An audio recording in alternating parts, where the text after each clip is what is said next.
ko Ophir Cassidy tōku ingoa, ko Hikurangi te maunga, ko Waiapu te awa, ko Ngāti Porou te iwi, ko Mere Metua Cassidy, rawa ko Rāpata Cassidy oku mātua. Kia ora, kei te pihia koe. Ophir Cassidy is a staunch advocate for Māori and young people. The teacher-turned-lawyer spent most of her childhood in Australia. At 16, she returned home to Auckland and began her real education in te reo Māori. When I moved back to New Zealand, I was living with an auntie and uncle here in South Auckland, and I attended Ngā Tapuai College in Māngere, and that was pretty much my intro to te reo Māori on a big scale. You know, moving from just singing and learning haka to actually learning how to speak the language. Were you behind? Yeah, I was definitely behind because all of the other students had started learning te reo from what we knew then as third form.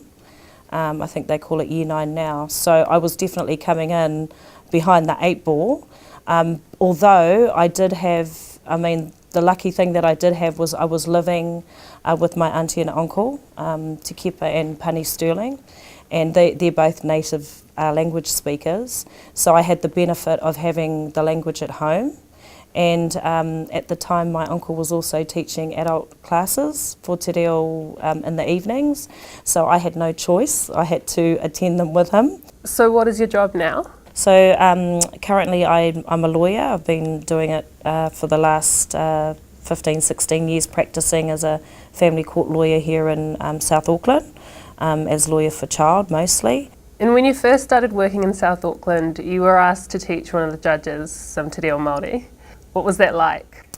Yeah, so I think I'd been at King Alufi Vaimalusi for maybe a couple of months, and my old boss, Ida Malusi, was made a judge just across the road. So she emails me and says, hey, look, you know, I've got this judge here who wants to learn te reo. And I said, yeah, terrified, thinking, okay. And she was like, well, you know, he wants to learn te reo. Do you think you could tutor him? My first reaction was, oh, hell no, because judges are scary and I can't talk to them. And then I suppose after having a discussion with her and thinking about it, my biggest reason was because I love my language, and part of it is bringing that love of my language to other people and other cultures. As a lawyer, how well do you think tikanga Māori is applied and understood in our justice system? Well, I think it's definitely improving, but we still have a long way to go. One of the big things I think in the family court is, for Māori, when we view a child, we don't view them as an individual, we view them as part of a collective, so of that wider whānau. So I think it's been grappling with that whole thing that in terms of the court they will view the child as an individual. One of the issues we've had previously was, you know, who has the right to apply to the court to actually ask the court for a legal order to care for a child. Now previously under our legislation, people like, for example, grandparents didn't have that automatic right to apply, and we know as Māori and Pacific, grandparents, you know, they have a special relationship with their grandchildren. So for us, a nanny and the relationship between her and her mokopuna are just as important and valued as a relationship between a child and their parents. Has there been a particular case recently which challenged your own values? One of the issues that I've faced is the issue around schooling. So whether a young Māori child attends either a total immersion school or a kura kaupapa or a kura Māori, or whether they attend a mainstream school where they're learning in English. But what we also have is parents that are multicultural or bicultural relationships where parents separate and they can't agree on the issue of guardianship about where their child goes to school.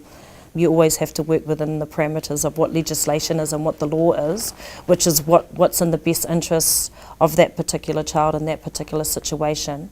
But what I can bring with that is my understanding in terms of my cultural knowledge about tikanga and te reo Māori and the importance of that for any young child. I've found it challenging because for me it's difficult because I've felt that I've had to justify in my own country the importance of my language. The fact that our language almost became extinct, that's why my people walked, marched in the 70s, was to fight for our language, because without a language, how do our people survive? The essence of who we are as Māori and as tangata whenua of this land is through our language. Would you say then in general in New Zealand that there's a lack of understanding around how precious it is, or that taonga, the value of that in terms of passing on te reo Māori? I definitely do. At the end of the day, Aotearoa, we as Māori, this is our country. We are indigenous to this country. We are mana whenua, we are tangata whenua of this land, and Māori is the language of our people.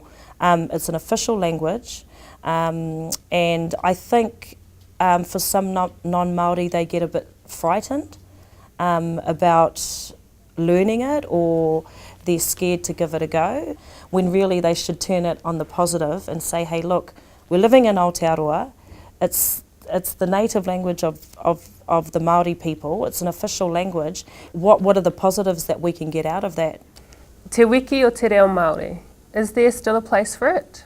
Yeah, I think there is. I think it's a good thing. I mean, I'd love to have it all year, Te tau o te reo Māori, have a year for te reo Māori. But I think it's a start, and I think more people are jumping on board with it,